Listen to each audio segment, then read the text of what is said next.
নিজৰ বুলিবলৈ এই পৃথিৱীত কোনো নাছিল তেওঁৰ। দীৰ্ঘদিন ধৰি হেণ্ডিমেন হিচাপে কৰ্মৰত আছিল ব্যক্তিগৰাকী। কিন্তু হঠাৎ উচ্চ ৰক্তচাপত ভুগি অজান দেশলৈ গুচি গ'ল নিখিল দাস।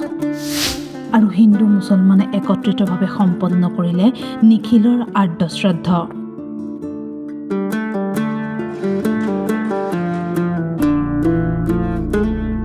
এই পৃথিৱীত আপোন বুলিবলৈ কোনো নাছিল বিজনীৰ বিষ্ণুপুৰৰ নিখিল দাসৰ। গাড়ীত হেণ্ডিমেনৰ কাম কৰিয়ে জীৱনৰ আধা বয়স পাৰ কৰিলে।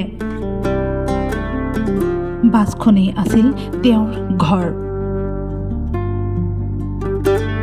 কিন্তু হঠাৎ প্ৰেছাৰ ষ্ট্ৰক হৈ মৃত্যুক আঁকোৱালি ল'লে হেণ্ডিমেন নিখিল দাসে।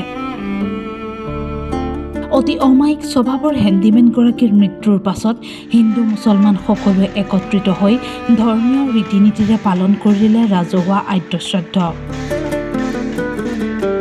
নাম প্ৰসংগ কৰি হেণ্ডিমেন নিখিল দাসৰ আত্মাৰ সদ্গতি কামনা কৰিলে চালক হেণ্ডিমেনসকলে। আজি আমাৰ এই প্ৰগ্ৰেমটো মানে আমাৰ গাড়ীৰ আমাৰ ষ্টাফৰ হেণ্ডিমেন এজন মানে ঢুকালে। তেখেতৰ নাম নিখিল দাস স্বৰ্গীয়, আৰু মানে তেখেতৰ পৰিয়ালৰ কোনো নাই।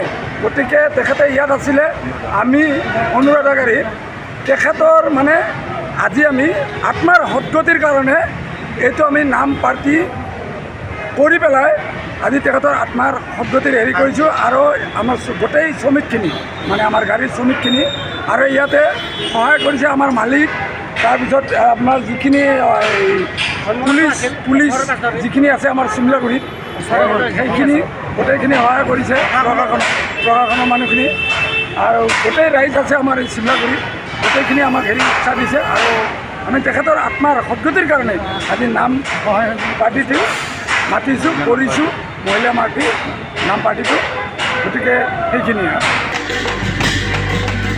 নিখিল দাসৰ আৰ্দ্যশ্ৰাদ্ধ পাতি বৰপেটা ৰোডৰ বাছৰ চালক হেণ্ডিমেনসকলে দেখুৱালে মানৱ জীৱনলৈ সুন্দৰ নিদৰ্শন।